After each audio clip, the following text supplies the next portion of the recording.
Mesdames et messieurs, bonjour, bienvenue à l'émission. Monsieur le maire, bon matin. Bonjour, je regardais le panneau derrière toi. C'est comme une simili-colonne. C'est comme du faux jus d'orange. De quoi tu parles? Tu sais, de notre décor. C'est parce que nous autres, on est une semaine en avance sur tout le monde. Tout le monde rentre. Ah, OK, nous, c'est par étapes. Il y aurait un deuxième panneau de l'autre côté. On a arrangé la couleur de ton côté pour mettre ça moins... Bleu poudre. Moins dur pour la caméra. T'es bleu maintenant au lieu. Bleu quoi? Bleu péquiste, quasiment? Oui, puis... Bleu bloquiste, bleu péquiste, d'après les courriels qu'on a reçus. J'ai des relents de séparatisme en moi ces jours-ci. Comment ça? Qui est bon, je sais pas. Je suis en thérapie actuellement. Je te dirai ça la semaine prochaine. Ah, ça se soigne. C'était en je thérapie. Sais pas, je pense que c'est comme l'homosexualité. C'est un état de fait. Ça ne se soigne pas. C'est pas une maladie, tu sais, que d'être péquiste. Parlant du mouvement de la gauche, ils ont perdu, ces gens-là, le Bloc québécois a perdu un député hier dans un accident abominable, triste. Un père de 4 enfants, de jeunes enfants, un député qui était là depuis le début avec Lucien. Depuis 93. Depuis 93 avec Lucien Bouchard. Je dois te dire, cependant, que j'ai jamais parlé de lui. Non, comme la plupart des députés, là, on ne parle que rarement des députés, mais là, on se souvient du jour de leur élection. Puis quand arrive un moment aussi tragique, là, pour lequel on ne peut qu'être sympathique et offrir nos sympathies à toute sa famille et aux gens du Bloc québécois qui, évidemment, sont affectés par cet accident. Mais qu'est-ce qui est arrivé? Ça, c'est la question. Moi, je me poserais pas trop de questions parce que on a retenu la thèse du suicide chez Québécois, Paul Larocque, Pierre Bruno, TVA, Canoë, LCN, Journal de Montréal. Comment? On annonce ce matin peut-être la thèse d'un suicide, mais il faut-tu être malhonnête sur le plan journalistique? Je pense que le Journal de Montréal est impayable depuis 2 semaines. Non. Les policiers disent toujours, on examine toutes les options. On ne ferme pas de porte. C'est drôle, le Journal Le Devoir, première page ce matin, dit la thèse du suicide a été écartée, de même que la thèse de l'alcool. Celle que je retiens le plus et celle qui va faire le plus de bruit, si c'est le cas, c'est le cellulaire. Ou s'être endormi au volant. Parce que moi, dans les deux cas, ça m'est arrivé. Je dors régulièrement sur la route. J'ai eu un accident. J'ai frappé un parapet en dormant au volant. Et mon dernier accident... Après l'après-midi? Oui. Bien, certain, ça se peut. On travaille tard. Ce gars-là, il y avait des responsabilités au sein de l'opposition. Ah oui. C'est un gars très actif, porte-parole en matière d'affaires étrangères à l'époque. Ben oui, comité des comptes publics, puis il était impliqué aussi en tant que critique du Trésor. Mais s'il fallait que ce soit la question du cellulaire, on le remettrait sur la place publique. Ça m'est arrivé. Moi, j'ai eu un accident grave. J'ai fait un carambolage, pas un carambolage, mais des tonneaux à cause d'un cellulaire. Il est tombé, je l'ai ramassé. En le ramassant, j'ai dévié de ma route. J'arrivais face à face avec une vanne. J'ai donné un coup de roue, j'ai fait des tonneaux, je suis rentré dans un poteau d'hydro. Je m'étais pas fait de tentative de suicide pour autant. Le Journal de Montréal a un problème d'éthique. As-tu remarqué en même temps, je rappelle aux gens la une de la presse samedi, la presse au sens large, on s'entend, 32 piscines restent fermées. Le Journal de Montréal qui essaie de ne pas perdre la face dans son enquête la semaine dernière. Mais ce matin... De ces 32 piscines-là, 20 étaient en attente de résultats et 10 étaient fermés pour la saison. 20 plus 10, ça fait 30. Ça veut dire qu'il en reste 2, mon petit Paul Larocque. Non, mais lâche petit Paul Larocque, il n'est pas tout seul là-dedans. Il enquête sur mes comptes de dépenses, puis il n'est même pas capable d'analyser un échantillon d'eau de piscine. Ah, c'est pour ça que tu es toujours après lui. C'est pas pour ça, c'est un manque de rigueur, point à la ligne. Puis il les aura pas, mes comptes de dépenses. Il les aura la veille de l'audience. Parce que quand je regarde, c'est marqué dans la presse de ce matin, fin de la saga des piscines. 9 sur 74 fermés, mais il y en a déjà 10. Il y en a déjà 10 qui sont fermés pour la saison. Pour la saison. Donc, il en reste 64. C'est 9 sur 64. Non, c'est 9 sur 74, parce que les 10 qui sont fermés pour la saison, ils étaient peut-être corrects. Pourquoi tu dis qu'il n'était pas correct? Oui, mais je parle du nombre de fermés par rapport au nombre de piscines restées ouvertes. Là. En tout cas, c'est tout un... Pour vendre la copie. Je pense qu'on a charrié une semaine complète autour des piscines. Absolument rien. En tout cas, une affaire aussi charriée aux États-Unis, parlant de charriage médiatique, John Carr. Le gars qu'on a ramené de Thaïlande, qui s'est identifié comme étant l'assassin ou le gars qui était avec la petite John Bennett Ramsey. Mais là, l'histoire ne dit pas, là, il était où dans sa transformation pour devenir une femme? On ne sait pas. Il n'y a pas eu de confirmation, mais hier, l'ADN a été négatif. Fini. Et ensuite, on a pu démontrer de façon circonstancielle, par des éléments circonstanciels, qui n'étaient pas là. Il était en Georgie. C'est loin, loin, loin du Colorado. Mais ce gars-là a fait les médias. On a rebrassé toute l'histoire de ce petit mannequin pour un gars qui vient s'identifier, un peu comme l'avait fait, tu te rappelles, Simon Marchal à Québec, qui a passé plus de 5 ans en prison. Simon Marchal s'était identifié comme étant le violeur de Sainte-Foy. Mais c'était un malade mental. C'était un problème mental, ce gars-là, Simon Marchal. Marshall, il aurait fallu le protéger. Le procureur de la Couronne n'a pas fait sa job. Oui, je le sais, mais à Québec, il y a eu un problème de ce côté-là. Oui. Du côté américain... Carr, c'est un fou. C'est un fou. C'est un gars en manque de publicité. Oui, mais le problème que j'ai avec lui, c'est qu'on va le remettre probablement en liberté. Ben, attention, là, il s'en va en Californie, c'est un pédophile. Il était accusé de possession de matériel pédophilique. Oui, tu vas aller en prison pour combien de temps? Pour ça. Premièrement, entrave à la justice, peut-être? J'espère. Il a fait une fausse alarme. J'espère, fausse alarme, fausse histoire. Mais il n'est pas le seul. Si je te disais, on a eu Simon Marchand, nous autres, au Québec, mais si je te disais que dans le dossier d'O.J. Simpson, oui. aux États-Unis, le meurtre de Nicole Brown, sa femme... Oui. L'histoire du gant, là, comme l'histoire du gant. Il y a eu 12 personnes qui se sont présentées comme étant les assassins de Nicole Brown. Oui, qui est en soif de publicité. Oui, c'est ton 15 minutes de gloire, c'est ça. Tu vas avoir ton 15 minutes de gloire, pas juste dans ton petit coin, là, c'est national, c'est à travers les États-Unis, même nous autres au Canada qu'on parle. Mais là, qui l'a tué, Nicole Brown? On ne sait pas. Mais sur le plan judiciaire, sur le plan criminel, c'est pas lui. Sur le plan civil, c'est lui. Essaie de comprendre la logique. C'est la prépondérance de la preuve. Ouais. Parlant de preuves et d'histoire judiciaire, as-tu suivi l'histoire de Larry? Ben, j'ai vu sa photo hier dans la presse. Elle était tellement vieille. Larry Barnabé. Ouais. Ça, c'est le précurseur de Northbourg. Un gars qui a réussi à faire à peu près la même affaire que Northbourg pour des montants beaucoup plus élevés, beaucoup plus graves que ce que Northbourg et Vincent Lacroix ont fait. Ouais. Et là, il n'a jamais été vraiment achalé avec ça ici. Il va avoir un procès aux États-Unis. C'est pour ça qu'on se remet à parler de lui. Sauf que le gars en question a réussi des arnaques où tu te demandes comment ça se fait que le monde se laisse embarquer là-dedans. Regarde-moi bien, il a vendu à un moment donné une histoire qui s'appelait Agro. C'était un prototype de technologie bisensorielle et un procédé d'étude de changements hormonaux saisonniers de gestation afin d'obtenir une meilleure adaptation reproductive des chevreuils rouges de l'hémisphère sud du Canada. Il y a du monde qui a investi là-dedans. Les malades, c'est pas lui. C'était sa cocaïne à temps plein, ça? Non, mais il en a fait plus qu'un. Je viens de t'en lire un. C'est avec ça qu'il arnaquait du monde. Il y a du monde assez... des fois dérangé pour mettre de l'argent derrière. Les gens investissaient là-dedans. Ils investissaient là-dedans. L'AMF, notre brillante police des marchés financiers... L'organisme FIFON du Québec. Oui, on voit ce que ça donne avec Vincent Lacroix. L'AMF, dans son dossier à Larry Barnabé, l'AMF a enquêté pendant 7 ans. Oh. On a fini par l'accuser sous 15 chefs. Oui. On demandait 5 000 $ d'amende par chef. C'est beaucoup. Au bout de 6 mois, on a retiré 13 des 15 accusations. Il en restait 2. Puis avec 2, il a été condamné à 200 et à 500 $ d'amende. Qu'est-ce qui va arriver avec Vincent Lacroix? Surtout qu'avec Sinard, on a réglé pour un don. Ben ouais, elle a eu le temps de mourir, puis ça s'est même pas réglé. Non, c'était réglé. Il avait réglé. L'AMF avait réglé pour un don en retirant les accusations pénales contre les gens de Sinard. On n'entend jamais parler de ça. Non, je sais qu'on n'entend jamais parler. Fait que quand on nous dit qu'on devrait avoir juste une police pour les marchés financiers puis qu'elle soit à Toronto, là, moi, je commence à être d'accord avec ça. Parce que ça fait les amis de Bernard Landry, parce que c'est lui qui les a mis là avant de partir. Là. Le gars, le drabe, là, qui est à la tête. C'est ça. Les amis de Bernard Landry à l'AMF, l'incompétence magistrale de cet organisme-là, ça fait en sorte qu'on n'est pas protégé. Puis la preuve, c'est pas d'hier, ça remonte, regarde, 99. Ça s'appelait peut-être la Commission des valeurs mobilières à l'époque, mais ça reste que c'est juste un changement de nom. C'est le même organisme. Moi, je peux pas parler, je suis en conflit d'intérêt. Ah oui? Mon ex-femme travaille là. Hein? Elle fait partie de... Tu peux pas parler. Je comprends maintenant. Je comprends ton silence. J'aime... ouais, OK. Mesdames, messieurs, pour une fois, il s'est tué. As-tu vu ça dans la Gazette? Page business? Ça t'a excité, hein? Oui, une compagnie. On dit souvent qu'il y a de plus en plus de femmes qui vivent seules, de plus en plus de femmes qui ont des appartements, des maisons. Ça t'étonne que des femmes soient autonomes dans la vie? Non, autonomes, pas tant que ça. Regarde, as-tu vu la compagnie qui a été créée dans le West Island? Ça s'appelle Dial a Husband. Appeler un mari. Pourquoi c'est des gars qui sont partis d'une compagnie. John Piazza et Barry Hernandez, ils ont décidé de se faire une compagnie. Puis Dial a Husband, quand vous avez besoin d'un homme. Et c'est la preuve que les femmes ont toujours besoin d'un homme à la maison. Quand le robinet coule, quand la toilette fuit. C'est ça. Quand la toilette est bloquée. Quand tu as besoin de couper les arbres. Ouais.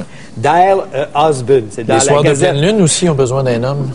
Mais je suis pas certain qu'ils sont serviables, ces gars-là. Ben, je sais en tout cas, pas de façon officielle. Pas de façon officielle. Ben, de dos, ils ont de l'air beaux. Je sais pas, de face. Laisse faire ça. Parle-moi de Brigitte Bardot. Oh, pas cette maudite folle-là, encore. Ouais. Dans le Journal de Montréal. Encore! Encore! Mais là, quand même, il faut leur donner crédit. C'est une nouvelle tellement niaiseuse qui la rapporte. Bardot à la défense des pitbulls. Brigitte Bardot a critiqué une nouvelle loi adoptée à Genève, en Suisse, qui oblige les propriétaires de chiens à museler les pitbulls d'un parc. Sais-tu quoi? On devrait pousser la logique jusqu'au bout. Ouais. Et lui mettre une muselière parce qu'elle est folle, pas à peu près. Premièrement, il regardait à la face, c'est évident qu'elle a été dévisagée par un pitbull. Bon, ben, au moins, le Journal de Montréal... Je veux dire, à un moment donné, il y a une symbiose entre la victime et l'agresseur. Dans ce cas-là, c'est vrai, elle est vraiment folle à temps plein. Puis elle a 71 ans, vous savez, on n'a pas fini d'entendre parler. Parce que tu penses que ça peut vivre vieux. Ben, c'est parce que oui, c'est ça le problème. Tu sais, Jeanne Calment, en mal. France, elle est morte à 120 ans, elle va nous casser la tête jusqu'à 120 ans. Donnons un crédit. Folle. Non, c'est une folle. Donnons le crédit au Journal de Montréal pour avoir au moins compensé avec Lucie Laurier en première page, qui va poursuivre Musique Plus pour avoir des excuses parce qu'on lui a montré le... Mais oui, mais sapristi, pourquoi qu'elle s'est habillée slack de même? Moi, je l'ai vu, le vidéo, maintes et maintes fois. Vous savez, j'ai examiné tous les angles. Un voyeur. C'était dans une approche journalistique. Toi, tu peux pas la voir parce que ton médecin t'a interdit de le regarder. Mais quand tu regardes ça, moi, je suis sûr que Mike Gauthier l'a vu. Il le savait. Tu pouvais pas ne pas le voir. La preuve, c'est que je l'ai vu tout de suite. Ah oui? Ça frappe. Ça frappe? C'est comme une boîte à surprise. Ben oui, mais... Elle l'a vu, la petite Lucie, là. Elle était là, à un moment donné. Elle ramenait comme ça, puis Christy s'est ressorti encore. Comme un déluge d'une rivière sortant de son lit. Mais non, mais le chemin était fait. Oui, tracé d'avance. Mais si elle a besoin d'un avocat... Ah, moi, je suis comme Caroline Néron, moi, je suis disponible. À quel tarif? Nature. Pro bono, qu'on appelle dans le langage juridique, on fait ça sur le bras. Ouais. Bon, on va parler des cégeps. As-tu vu la palette? Les cégep. C'est dans le devoir. Les cégep veulent laver le cerveau. Gérald Larose, prise 2, ils vont imprimer les profs un petit document. Pour que le monde comprenne, les professeurs de cégep élaborent un plan pour faire réfléchir leurs étudiants en vue des prochaines élections. Ouais. On fait quoi avec ça? Oui, mais attends une minute. Est-ce que c'est le rôle des professeurs? Non. Le rôle, là, c'est d'enseigner les classiques. Écoute bien ça. Les textes de la brochure permettront de proposer, es-tu bien assis, un discours alternatif de gauche pour contrer les idées néolibérales. Comme si au cégep, on enseignait la droite. C'est drôle, moi, quand j'étais au cégep, c'était toute une gang de communistes, ça n'a pas changé. On dit l'opération politique qui écorchera au passage les réalisations libérales. Ben oui. Est-ce qu'on pourrait écorcher au passage les réalisations financières de Bernard Landry? Non, ça, on ne peut pas. On ne peut pas? Puis ce que je comprends pas, c'est qu'un prof, c'est payé pour enseigner, pas pour faire de la propagande, puis pas pour laver le cerveau des jeunes. Mais je comprends pourquoi André Boisclair se tient d'un cégep. C'est pas parce qu'il y a des enfants en bas de 18 ans d'un cégep, c'est parce qu'il y a des étudiants qui sont en âge de voter. Mais il veut carrément laver le cerveau de ces gens-là. Donc, ça prend 18 ans. Il y en a qui ont 18 ans au cégep. Moi, j'avais 18 ans quand j'étais au cégep. Ouais. Mais la population est vieillissante. Il serait peut-être mieux de s'occuper des plus vieux. Des CHSLD? Ouais. En tout cas, dans son entourage, il y a bien des gens qui... Mais avoue que c'est dégueulasse. On parlait de Gérald Larose qui lavait le cerveau des jeunes, mais là, on se sert d'employés de l'État pour un agenda politique. Si c'était dans le privé, ce monde-là serait dehors, à l'heure où on se parle. Où est le ministre? Où est le ministre ce matin? Bon. Jean-Marc Fournier, où est le ministre? D'abord, tu peux pas laisser faire ça. Tu ne peux pas laisser faire ça. Mais tant qu'à être dans le monde de l'enseignement, puis c'est notre sujet ce matin, les professeurs masculins, où sont-ils? Bon. Où sont-ils? Il n'y en a plus.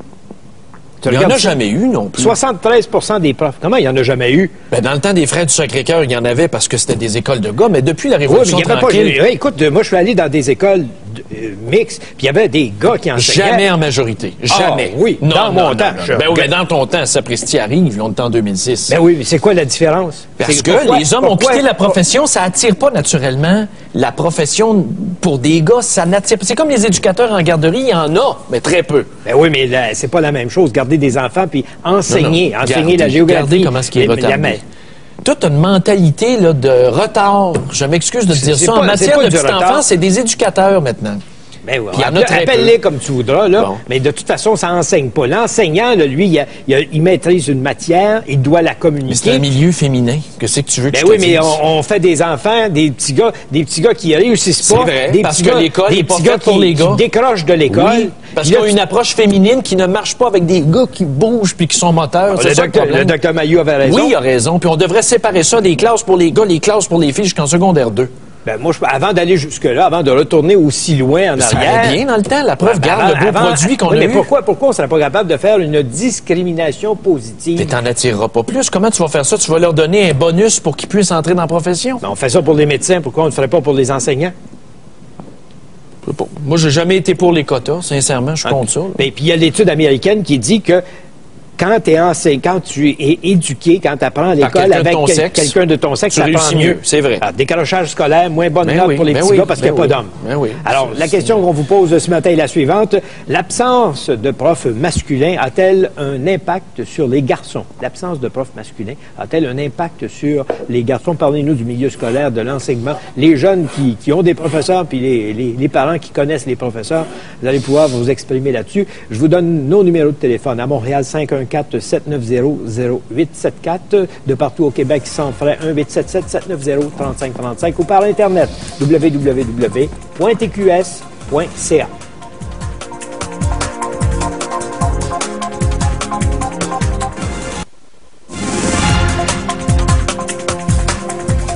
Ça intéresse le monde, les professeurs. À chaque fois qu'on en parle, tu as déjà du courriel à ce sujet-là. Je peux-tu y aller? Oui, vas-y. Ah, OK. Je te laisse parler. Merci pour la permission. Alors, Pascal, ici, de Sherbrooke, dit « L'absence des professeurs masculins ne devrait pourtant pas avoir autant d'impact sur les garçons parce que tout le monde sait, de toute façon, que les femmes sont plus intelligentes et supérieures aux hommes. Alors, les garçons devraient en bénéficier. » Tu vois, regarde ici. Oui, il y a une grosse différence car le garçon va vouloir impressionner son prof si c'est un prof féminin. Donc, il va s'énerver, puis il va manquer de respect, puis il va, tu sais, puis dans les corridors d'une école, où est-ce que tu retrouves des gars et des filles? Le gars se fait discipliner comme une fille. Ça dépend de ce que le prof a de l'air. Quand on était jeune, il y avait un peu de tiraillage, il y avait de la masculinité. Toi, t'es allé chez les frères, toi. Oui, mais on avait de la masculinité. On était capable de tasser quelqu'un, on était capable de jouer musclé à certains sports. Alors que là, c'est tout le monde doit faire attention pour mais tiens, impressionner ton prof, c'est vrai. Moi, ça dépend du prof. Là, quand le prof avait de l'air bête puis dégueulasse, on voulait pas l'impressionner. Mais une belle femme, là, moi, je me souviens, dans ma petite mémoire d'enfant, c'était Marjolaine Caron. Tu voulais être le chouchou? Non, mais je la trouvais jolie, puis j'avais quoi? Je sais pas, moi, j'étais en 4e année, peut-être. Je la trouvais belle. Tu sais, les petits garçons à cet âge-là, quand le prof est belle, quand le prof a de l'air du diable et d'une frustrée mal baisée, c'est une autre histoire. Et tu es en train de me dire qu'il y en a? Bien, certain. Bon, OK. On va prendre un premier appel. Tiens, on va aller tout de suite. Il rouvre le vin l'hiver. Tu penses à qui? Personne. Non. Oui, je suis certain qu'à la pause, je le saurai, mais je vous le dirai peut-être. On prend un appel à Québec, on a Maxime. Bonjour. Bonjour. On vous écoute. Alors, bon, en fait, j'aime bien votre émission d'abord. Et puis, deuxièmement, lorsque j'étais à l'école, moi, je viens de l'Outaouais, là, et puis à Gatineau, j'ai fait 4 ans dans le privé, 1 an dans le public. Et puis, majoritairement, ça a été des hommes, surtout pour les matières comme histoire, français, géo, alors que les maths, arts ou autres, habituellement, c'était des femmes. En Outaouais, c'était pas mal comme ça, puis même pour les gens du public que je connaissais, là. Puis je dois dire que moi, du côté, je sais pas, histoire ou politique, ça a tout le temps été des hommes qu'on a vus sur la scène publique. Alors, on dirait que ça a eu un impact positif pour mes intérêts pour ces matières-là, peut-être, là, alors plus que les autres, là. Donc, voilà. Mais avez-vous vécu le phénomène où est-ce que quand vous voyez arriver celui qui va enseigner telle ou telle matière, vous vous êtes dit « Ah ben, pas lui ou pas elle ». Ben oui, ça c'est sûr, là, comme je pense comme n'importe qui, là, mais... On passe tous nos commentaires. Oui, ben faut dire que dans le temps où on était dans le privé, on a eu un petit peu plus de liberté, puis par rapport à la relation qui est un peu plus personnelle qu'on avait avec les professeurs, alors il y avait quand même...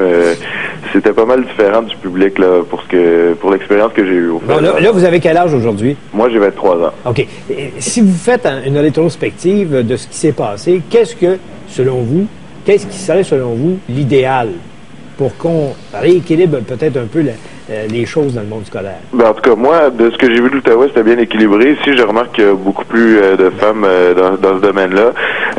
Ben moi, je trouve que c'est ouvert déjà aux deux sexes, puis c'est libre à chacun. Je vois pas qu'il y a vraiment un grand problème là-dedans. En tout cas, aujourd'hui, les jeunes sont plus influencés par d'autres choses, beaucoup d'autres choses qu'à l'école. Je trouve que c'est plus dans la société ou tout qui fait peut-être les problèmes qu'on a, alors que le système d'éducation, oui, il y a des choses à réviser, mais peut-être pas du côté du corps enseignant, là, je trouve, là, mais en fait, ça, c'est mon opinion. Mais pour le futur, quand on regarde les chiffres qui sont publiés ce matin dans la presse, on s'aperçoit, ils nous disent qu'il y a 118 filles pour 13 garçons qui étudient actuellement à l'université pour devenir prof.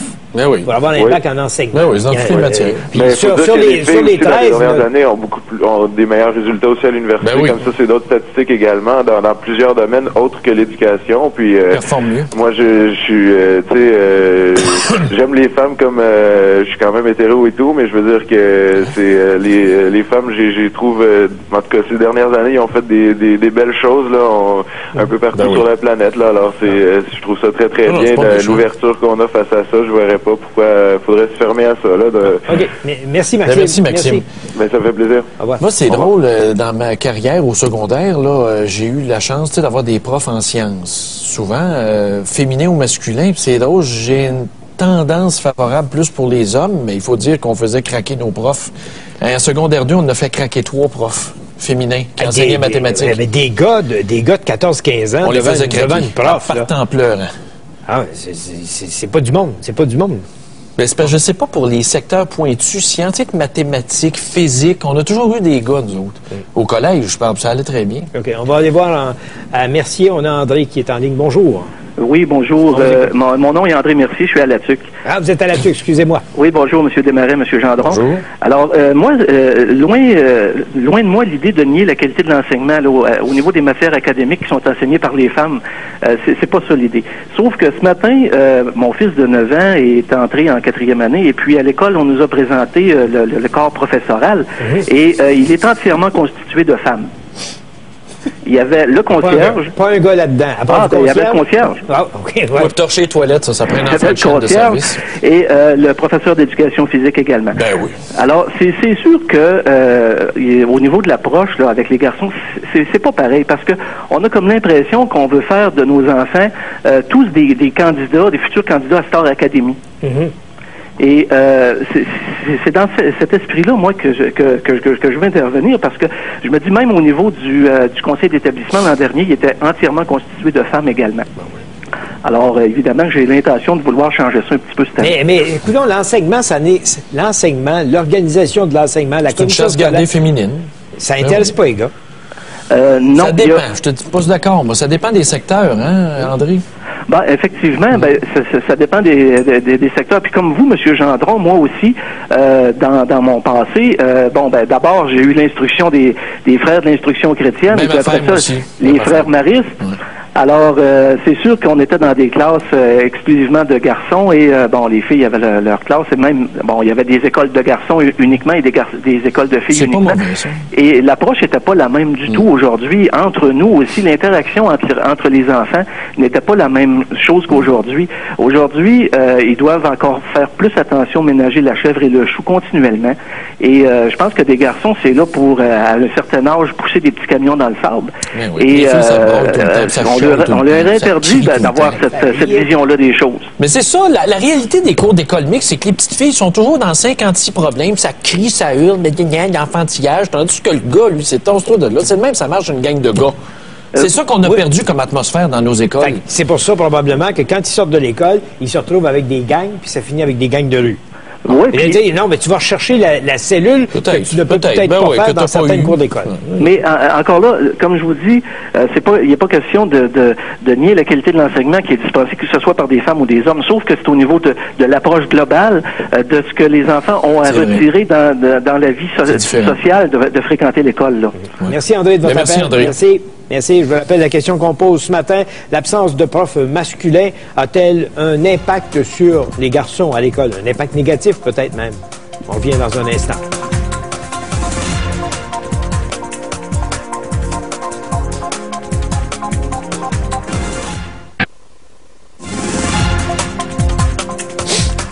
Un peu de courriel? Oui, là, on va mettre les choses au clair immédiatement. J'ai ici un courriel dont je dois taire la provenance, mais qui vient d'une commission scolaire dans la région de Joliette, et je cite, « Je peux vous certifier qu'il y a beaucoup de profs masculins qui viennent appliquer à la commission scolaire des Samars, mais par contre, ceux qui ont la cote lors des auditions et qui sont embauchés ne sont que les profs filles qui sont jeunes avec des jupes courtes. » Ben voyons donc. Hey, écoute, on le vit même, nous, quand on passait nos audiences, nos auditions devant les grands bureaux d'avocats pour se trouver une job.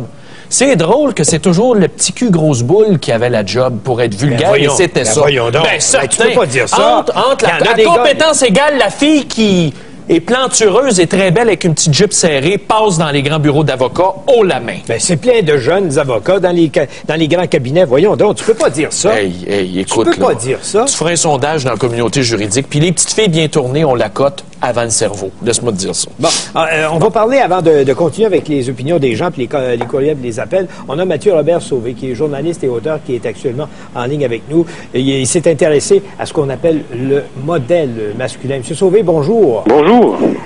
Vous voyez ça comment, cette nouvelle-là dans la presse de ce matin? Où sont les masculins à l'école, les profs masculins? Ben, moi, je trouve que c'est très pertinent, cette étude-là. Pour une fois, 25 000 enfants, on voit que c'est du sérieux. Et on vient mettre un petit peu une donnée scientifique sur une impression qu'on a depuis longtemps, les gens qui s'intéressent à cette question-là. C'est-à-dire... les garçons ont besoin d'être stimulés à l'école parce que c'est pas facile l'école, c'est pas facile l'insertion dans la vie sociale, dans la société moderne, c'est complexe, c'est difficile et les garçons ont besoin de modèles forts. Ils ont besoin de modèles féminins forts, mais ils ont besoin de modèles masculins forts. Les pères sont dans une assez mauvaise posture depuis quelques années, on le sait. Qu'est-ce qui reste? Il reste l'école. Si l'école est erronée par des filles, des femmes, pour des filles, c'est difficile. C'est difficile pour les garçons. Ils échouent tous, mais ils ont des problèmes. Ils ont des gros problèmes d'adaptation. À la maison, dans un cas de famille monoparentale, de divorce, bon, il n'y a pas d'homme. Il n'y a pas d'homme, puis il s'en va à l'école, puis il n'y a pas d'homme. Quand est-ce qu'il va avoir les modèles masculins? Moi, j'ai une question, M. Sauvé. Justement, le peu d'hommes qu'il y a dans les écoles ou les directions d'école, c'est-tu parce qu'ils sont feluettes ou qu'il n'y en a pas assez? Ben, je pense que c'est une espèce de cercle vicieux. Hein. C'est comme les saucisses high grade. Hein. Moins il y a de gens qui le font, moins il y a de gens qui veulent y aller. On le voit avec la diminution des taux dans les universités. Donc, des taux des étudiants, des garçons qui se destinent à l'enseignement primaire particulièrement. C'est rendu, je pense, 15%, 13% à l'UQAM. Tu sais, c'est rendu... c'est pas prestigieux. Alors, les gars veulent pas passer pour des fifs. Alors, ils disent, moi, je suis pas pour aller en enseignement primaire. Pourquoi je vais passer? Donc, plus ça va, plus il y a de femmes, moins il y a d'hommes, puis ça continue comme ça. Quand ce gars-là arrive dans un milieu féminisé, il est obligé de prendre son trou. Il est obligé d'être fin parce qu'il va se faire haïr. Puis s'il se fait haïr par toutes les femmes, il va se faire mettre à la porte. Tu dis-tu que les femmes ont la mémoire longue? Non, je dis que les femmes sont... Quand ils haïssent quelqu'un, ça peut être dangereux.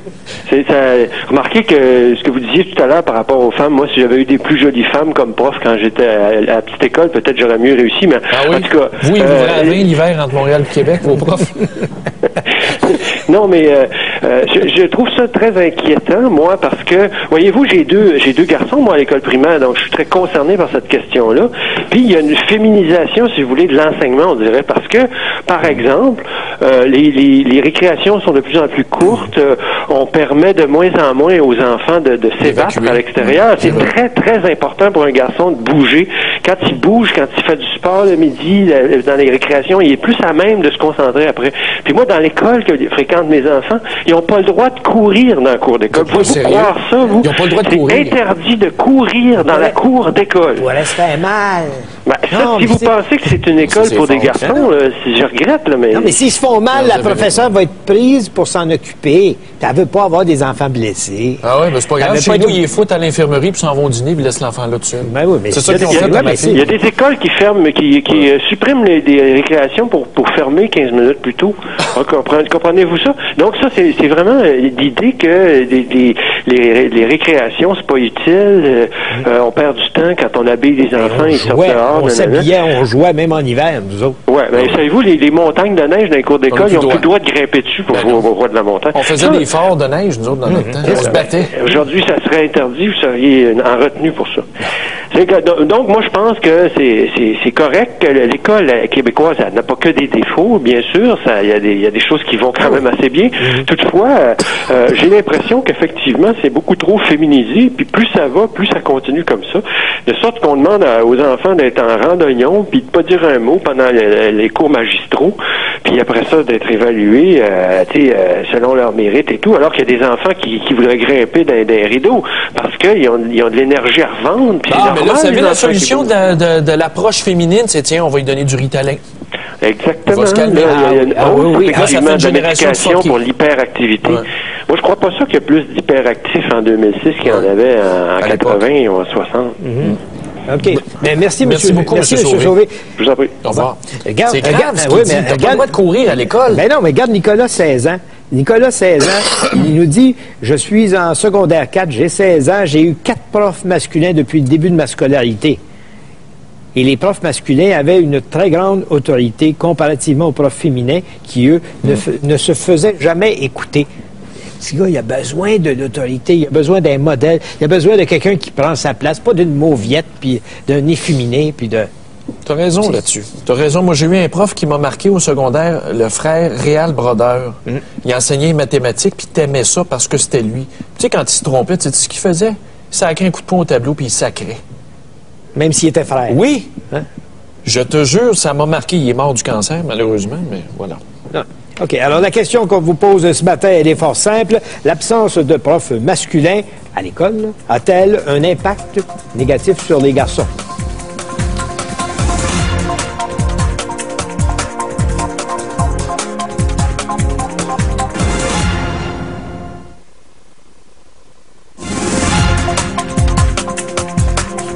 J'ai deux courriels qui sont intéressants.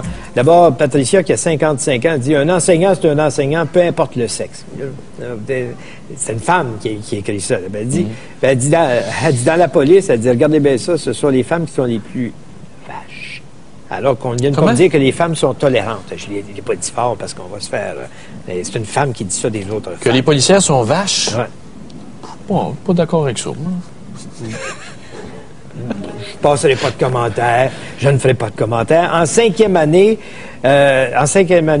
mon fils a eu un prof qui était un homme et il dit qu'il l'a beaucoup plus apprécié parce qu'il parlait de façon à se faire mieux comprendre des garçons. C'est-à-dire le langage. Il y avait un langage qui faisait que c'était plus simple. Oui, puis il y a une dynamique, il y a une approche, il y a une couleur. Moi, j'ai enseigné au collégial. Tu vas me dire, c'est pas les mêmes niveaux, mais on se faisait un fun noir. Puis c'est vrai qu'avec les gars, t'as pas la même approche qu'avec les filles. Les filles, tu te tiens loin en partant. Ouais.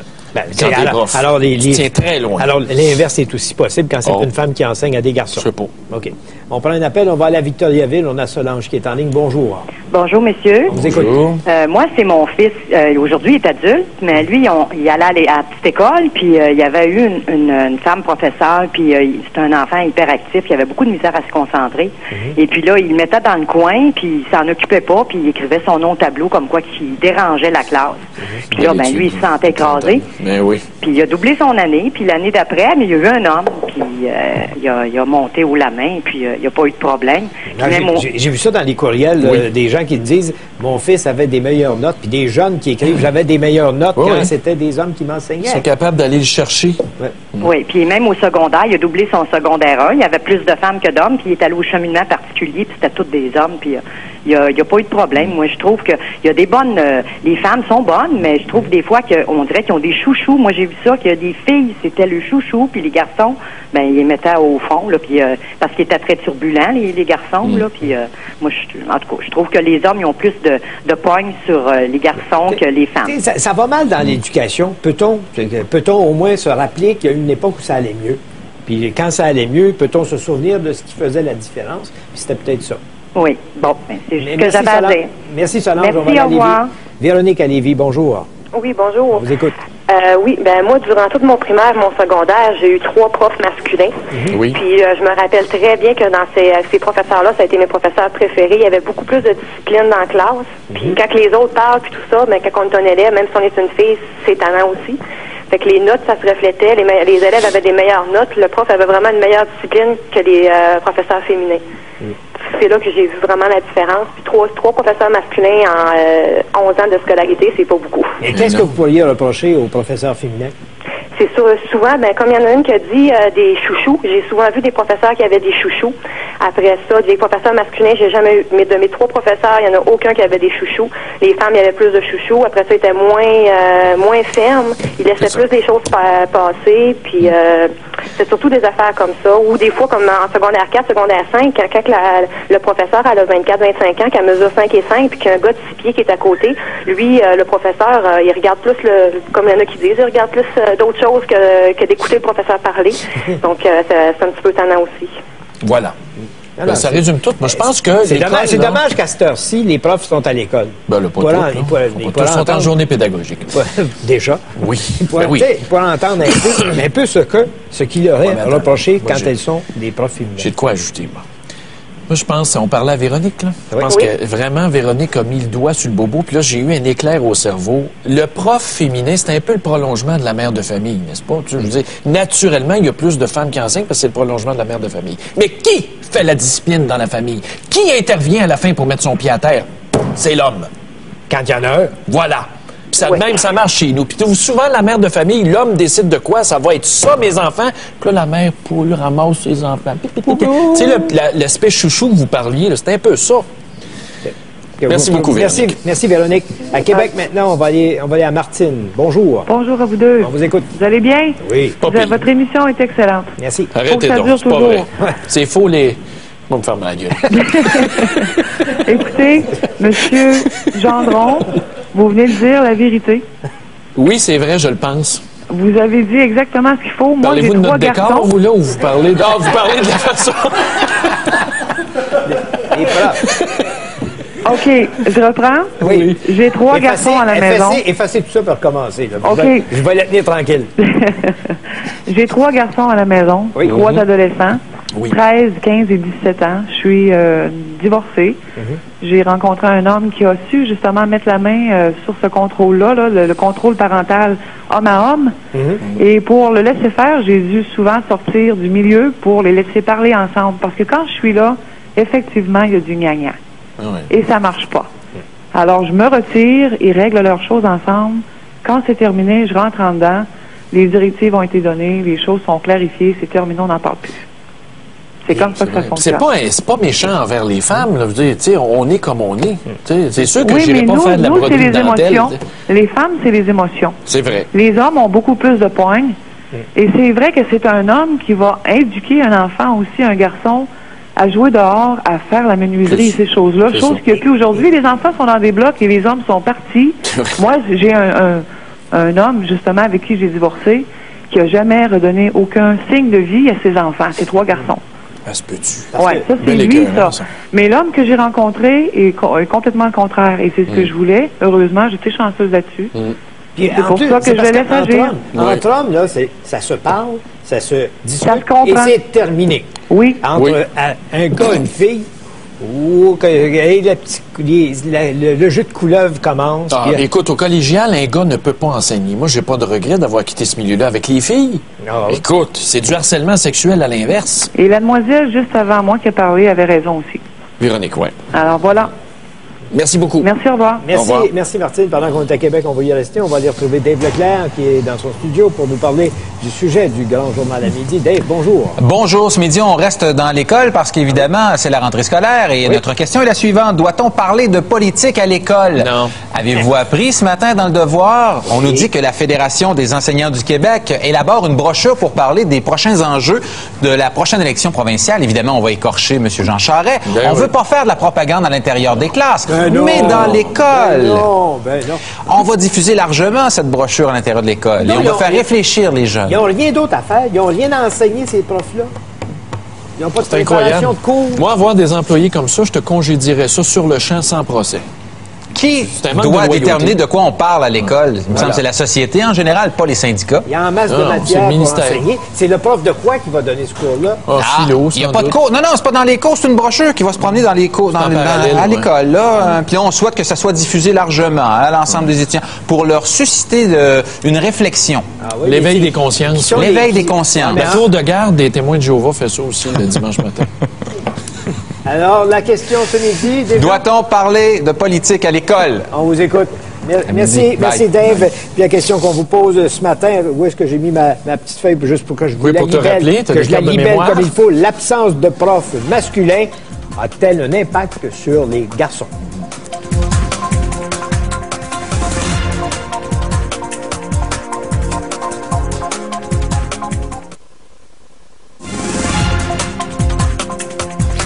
Avant d'aller à un autre appel, tu as un jeune? Oui, j'ai un courriel. J'en ai un, moi aussi. On en prend chacun. Les jeunes, ça... Ben, commence. Oui, je peux y aller? Commence. Alex, de 12 ans, de Joliette, c'est savoureux. Le milieu scolaire primaire est trop efféminé. J'ai déjà eu une campagne de financement où il fallait vendre des cartes et des savons. La directrice nous a présenté ses produits en disant que les savons sentaient bon et que les messages des cartes sont cute. Waouh, ma cocotte. Oh! C'est vrai. Non, mais Jimmy, 15 ans. Lui, il a 15 ans. Je suis en secondaire 4. Je suis d'accord avec vous. Je suis tanné de lire des livres de filles. Ouais. J'ai remarqué que j'ai toujours eu des profs de français filles, que j'ai toujours eu des mauvaises notes de français, vraiment, que j'avais des notes vraiment poches en français, jusqu'à l'année passée, alors que j'ai eu un prof masculin. Qu'est-ce qu'il s'est mis à lire, là? Il ne dit pas. Il lisait des comtesses de Ségur, probablement. Oui. Oui, donc. Avant. OK, on va aller à Montréal prendre un appel. Paul. Excusez. Bon, on prend un appel. Paul, bonjour. Oui, bonjour. On vous écoute. Moi, ce que je voulais dire, c'est que dans les années 70, moi, je suis dans les... je commençais le primaire, puis c'était les périodes des gros divorces massifs au Québec, là. Oui. Et puis dans cette période-là, j'ai eu un père qui était totalement absent. Je suis arrivé à l'école, j'ai grandi dans un monde de femmes tout le temps et de religieuses, parce qu'il reste encore certaines religieuses dans les écoles. Il y avait une qui traînait ici. Et puis ce qui est curieux, c'est qu'avec les religieuses, j'apprenais mieux qu'avec les laïcs. Premièrement. Ouais, ça, Puis deuxièmement aussi, c'est que ce qui m'a beaucoup manqué pendant cette période-là, c'est que j'avais aucune présence masculine nulle part. Nulle part, jusqu'au secondaire. Quand je suis arrivé au secondaire, il y a eu que c'était un peu plus métissé. Mais par contre, je me suis ennuyé là pour mourir, puis j'ai été un décrocheur très longtemps, parce que dans les polyvalentes, tout est fermé. Il y a 3 fenêtres d'un coin de classe. Et puis ça, c'est un phénomène qui n'a jamais été parlé, mais moi j'en parle. Ça m'étouffait complètement. Je capotais, je devenais écœuré. Quand j'ai terminé mon secondaire 5, je l'ai terminé de peine et de misère parce que j'étais décroché dans... C'est l'environnement qui m'écœurait totalement. C'est un bon point ce qu'il dit là. C'est vrai, ça a l'air des prisons, des bunkers, c'est laid. Ces architectes-là mériteraient d'être radiés de leur ordre professionnel à vie. Oui, c'est dégueulasse. Tandis que dans les écoles primaires où j'étais, il y avait des grandes fenêtres, les murs étaient fenestrés au complet de chacune des classes. C'est vrai. Et puis j'étais dos à une montagne où ce que je vivais là. Et puis je voyais la nature, je sais pas, tu sais, j'avais l'impression d'être encore vivant quoi. Mais quand pendant toutes les périodes de mon secondaire, il y a quelque chose qui m'étouffait complètement et j'ai réalisé maintenant que je suis adulte que la plupart des jeunes, quand je leur pose la question, les jeunes que je vois dans l'environnement qui sont décrocheurs ou qui ont des tendances, là, décrocheurs, ben, et je leur demande comment ils trouvent leur polyvalente, ben, il n'y a aucun de ces jeunes-là qui est capable de me dire qu'ils trouvent ça le fun, qu'ils trouvent ça beau, qu'ils trouvent ça intéressant. Oui, vous avez raison là-dessus, c'est vrai. Et puis, je trouve que ça devrait être reconsidéré au niveau de l'État parce que je pense que c'est une des causes majeures à mon point de vue. C'est bon ce qu'il dit. Merci, Paul. Merci, Paul, de remarque. C'est pourquoi c'est bon. Moi, je refuse toujours, ou à peu près, là, sauf s'il y a des obligations majeures, je refuse toujours de faire affaire avec quelqu'un qui a son bureau dans un sous-sol. En plus. Tu manques d'envergure. Si tu as le courage d'aller vivre dans ton sous-sol avec un soupirant grand même au lieu d'avoir des... Non, tu as raison. C'est une question d'atmosphère. Ça manque d'envergure.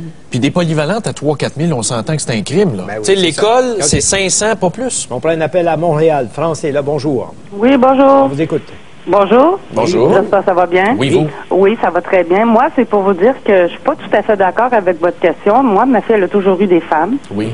Comme professeure. Et puis maintenant, elle est en 5e année. Oui. Elle a toujours très, très bien réussi. C'est une fille? C'est une fille. Voilà. Je demeure seule avec ma fille. Puis une présence masculine, je veux dire... Quand ça donne? Ben, je veux dire, toi, là, personnellement, tu as une méchante estime des femmes. Je voulais te dire ça. Ben, je le sais, je Parce les adore. Parce que je t'écoute parler depuis tantôt, je veux dire, ça prend pas nécessairement un homme à la maison pour élever mon enfant. Je suis assez disciplinaire. Ouais, vous savez très bien que entre la famille idéale puis la famille disloquée que vous êtes, la famille idéale, c'est mieux. Idéalement. Personnellement, oui, mais je suis capable d'intervenir sur certaines choses quand même si j'ai pas d'homme à la maison.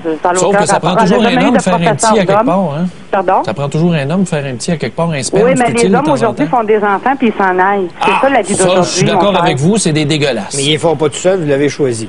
faut pas être méchant, là. T'en rajoutes-tu, toi, là? Mais non, il y a eu une rencontre qui a fonctionné à un moment donné. Oui, mais madame, ce que dit l'étude américaine, c'est que quand une femme enseigne à une fille, les résultats sont meilleurs qu'une femme enseignant à un gars ou l'inverse. C'est ça qu'on dit ce matin. Moi, et vous avez une fille qui réussit très bien, tant mieux. Ça veut dire que vous prenez votre job de mère au sérieux, ce que bien du monde ne font pas. Je suis seule à l'élever, donc, regarde. C'est à votre honneur doublement. Mais je connais beaucoup de gens qui ont eu juste des femmes comme professeurs puis ont très, très bien réussi. Oui, mais ce matin, la question est surtout concentrée sur l'aspect masculin de l'absence de masculin pour les masculins qui sont pour à l'école. Pour les garçons. C'est surtout Parce que ce sont les garçons qui décrochent. Ce sont les garçons qui ont des mauvaises notes. Ce sont les garçons qui sont pas, qui persistent pas dans le monde scolaire, qui persistent pas à étudier. Les filles sont mieux. Tu cales, Richard. Mais non. Ouais, c'est une réalité. C'est ça dans les statistiques. Merci beaucoup, madame. Merci de votre appel. J'ai 17 ans. Je suis un ancien décrocheur. Qu'est-ce que je fais? Et je suis dans un programme spécialisé, c'est sûr. Je n'ai que 3 matières de base et j'ai 2 profs masculins sur 3. Et la dynamique est tellement différente maintenant à l'école que j'ai des profs masculins. Les jeunes s'expriment là-dessus. Ils constatent par eux-mêmes. Mais la direction du ministère, non. Bye bye, à demain.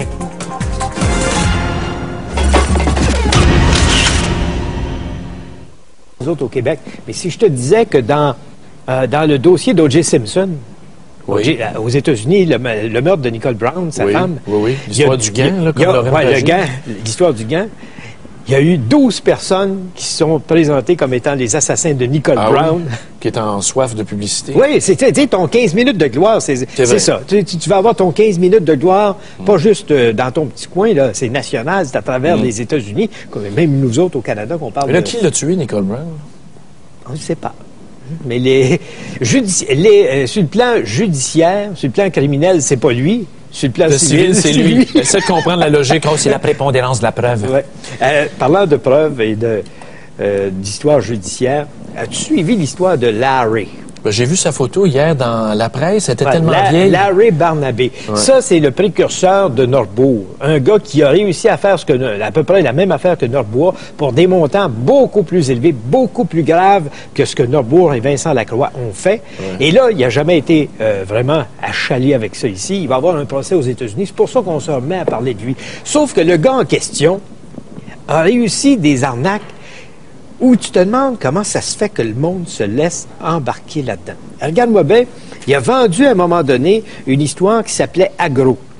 C'était un prototype de technologie bisensorielle et un procédé d'étude de changements hormonaux saisonniers de gestation afin d'obtenir une meilleure adaptation reproductive des chevreuils rouges de l'hémisphère sud du Canada. Il y a du monde qui a investi là-dedans. Les malades, c'est pas lui. C'était sa cocaïne à temps plein, ça?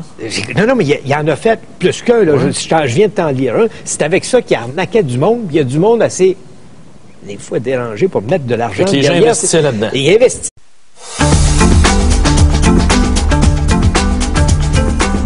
Mesdames et messieurs, bonjour, bienvenue à l'émission. Monsieur le maire, bon matin. Bonjour, je regardais le panneau derrière toi. C'est comme une simili-colonne. C'est comme du faux jus d'orange. De quoi tu parles? Tu sais, de notre décor. C'est parce que nous autres, on est une semaine en avance sur tout le monde. Tout le monde rentre. OK, nous, c'est par étapes. Il y aurait un deuxième panneau de l'autre côté.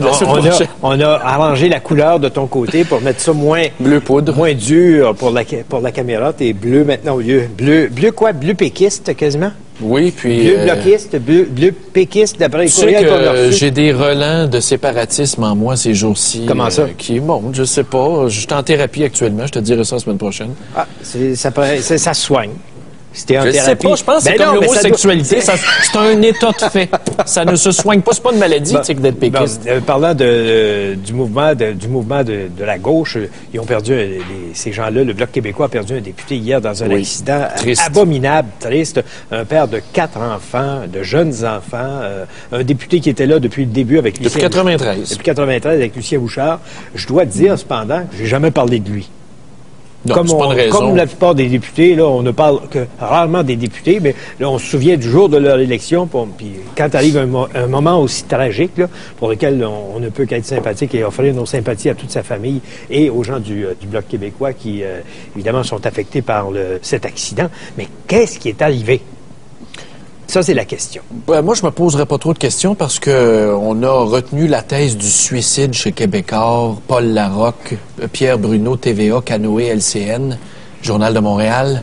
Comment on annonce ce matin peut-être la thèse d'un suicide, mais il faut... Sur 74 fermés, mais il y en a déjà 10, il y en a déjà 10 qui sont fermés pour la saison. Pour la saison, donc il en reste 64, c'est 9 sur 64. Non, c'est 9 sur 74, parce que les 10 qui sont fermés pour la saison, ils étaient peut-être corrects. Pourquoi tu dis qu'ils n'étaient pas corrects? Oui, mais je parle du nombre de fermés par rapport au nombre de piscines restées ouvertes. Là.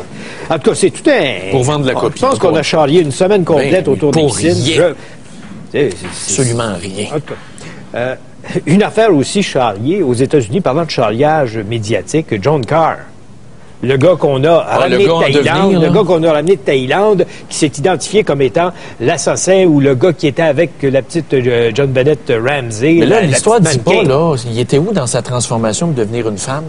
On ne sait pas. Il n'y a pas eu de confirmation, mais hier, l'ADN a été négatif. Fini. Et ensuite, on a pu démontrer de façon circonstancielle, par des éléments circonstanciels, qu'il n'était pas là. Il était en Georgie. C'est loin, loin, loin du Colorado. Mais ce gars-là a fait les médias. On a rebrassé toute l'histoire de ce petit mannequin pour un gars qui vient s'identifier, un peu comme l'avait fait, tu te rappelles, Simon Marshall à Québec, qui a passé plus de 5 ans en prison. Simon Marshall s'était identifié comme étant le violeur de Sainte-Foy. Mais c'était un malade mental. C'est un problème mental, ce gars-là, Simon Marshall. Il aurait fallu le protéger. Le procureur de la Couronne n'a pas fait sa job. Oui, je le sais, mais à Québec, il y a eu un problème de ce côté-là. Oui. Du côté américain... Carr, c'est un fou. C'est un gars en manque de publicité. Oui, mais le problème que j'ai avec lui, c'est qu'on va le remettre probablement en liberté. Ben, attention, là, il s'en va en Californie, c'est un pédophile. Il était accusé de possession de matériel pédophilique. Oui, mais tu vas aller en prison pour combien de temps? Pour ça. Premièrement, entrave à la justice, peut-être? J'espère. Il a fait une fausse alarme. J'espère, fausse alarme, fausse histoire. Mais il n'est pas le seul. Si je te disais, on a eu Simon Marchand. Tu être malhonnête sur le plan journalistique. Je pense que le Journal de Montréal est impayable depuis 2 semaines. Oui, mais non. Les policiers disent toujours, on examine toutes les options. On ne ferme pas de porte. C'est drôle, le journal Le Devoir, première page ce matin, dit la thèse du suicide a été écartée, de même que la thèse de l'alcool. Celle que je retiens le plus et celle qui va faire le plus de bruit, si c'est le cas, c'est le cellulaire. Ou ça est endormi au volant. Parce que moi, dans les deux cas, ça m'est arrivé. Je dors régulièrement sur la route. J'ai eu un accident. J'ai frappé un parapet en dormant au volant. Et mon dernier accident... Après l'après-midi? Oui. Bien, certain, ça se peut, on travaille tard. Ce gars-là, il y avait des responsabilités au sein de l'opposition. Ah oui. C'est un gars très actif, porte-parole en matière d'affaires étrangères à l'époque. Ben oui, comité des comptes publics, puis il était impliqué aussi en tant que critique du Trésor. Mais s'il fallait que ce soit la question du cellulaire, on remettrait sur la place publique. Ça m'est arrivé. Moi, j'ai eu un accident grave. J'ai fait un carambolage, pas un carambolage, mais des tonneaux à cause d'un cellulaire. Il est tombé, je l'ai ramassé. En le ramassant, j'ai dévié de ma route. J'arrivais face à face avec une vanne, j'ai donné un coup de roue, j'ai fait des tonneaux, je suis rentré dans un poteau d'hydro. Je m'étais pas fait de tentative de suicide pour autant. Le Journal de Montréal a un problème d'éthique. As-tu remarqué en même temps, je rappelle aux gens la une de la presse samedi, la presse au sens large, on s'entend, 32 piscines restent fermées. Le Journal de Montréal qui essaie de ne pas perdre la face dans son enquête la semaine dernière. Mais ce matin... De ces 32 piscines-là, 20 étaient en attente de résultats et 10 étaient fermés pour la saison. 20 plus 10, ça fait 30. Ça veut dire qu'il en reste 2, mon petit Paul Larocque. Non, mais lâche petit Paul Larocque, il n'est pas tout seul là-dedans. Il enquête sur mes comptes de dépenses, puis il n'est même pas capable d'analyser un échantillon d'eau de piscine. C'est pour ça que tu es toujours après lui. C'est pas pour ça, c'est un manque de rigueur, point à la ligne. Puis il les aura pas, mes comptes de dépenses. Il les aura la veille de l'audience. Parce que quand je regarde, c'est marqué dans la presse de ce matin, fin de la saga des piscines. 9 c'est là-dedans. L'AMF, notre brillante police des marchés financiers. L'organisme FIFON du Québec. Oui, on voit ce que ça donne avec Vincent Lacroix. L'AMF, dans son dossier à Larry Barnabé, l'AMF a enquêté pendant 7 ans. Oh. On a fini par l'accuser sous 15 chefs. Oui. On demandait 5 000 $ d'amende par chef. C'est beaucoup. Au bout de 6 mois, on a retiré 13 des 15 accusations. Il en restait 2. Puis avec 2, il a été condamné à 200 puis à 500 $ d'amende. Qu'est-ce qui va arriver avec Vincent Lacroix? Surtout qu'avec Sinard, on a réglé pour un don. Ben ouais, elle a eu le temps de mourir, puis ça s'est même pas réglé. Non, c'était réglé. Il avait réglé. L'AMF avait réglé pour un don en retirant les accusations pénales contre les gens de Sinard. On n'entend jamais parler de ça. Non, je sais qu'on n'entend jamais parler. Fait que quand on nous dit qu'on devrait avoir juste une police pour les marchés financiers puis qu'elle soit à Toronto, là, moi, je commence à être d'accord avec ça. Parce que ça fait les amis de Bernard Landry, parce que c'est lui qui les a mis là avant de partir. Là. Le gars, le drabe, là, qui est à la tête. C'est ça. Les amis de Bernard Landry à l'AMF, l'incompétence magistrale de cet organisme-là, ça fait en sorte qu'on n'est pas protégé. Puis la preuve, c'est pas d'hier, ça remonte, regarde, 99. Ça s'appelait peut-être la Commission des valeurs mobilières à l'époque, mais ça reste que c'est juste un changement de nom. C'est le même organisme. Moi, je peux pas parler, je suis en conflit d'intérêts. Ah oui? Mon ex-femme travaille là. Hein? Elle fait partie de... Tu peux pas parler. Je comprends maintenant. Je comprends ton silence. Je comprends ton silence. J'aime... ouais, OK. Mesdames, messieurs, pour une fois, il s'est tu. As-tu vu ça dans la...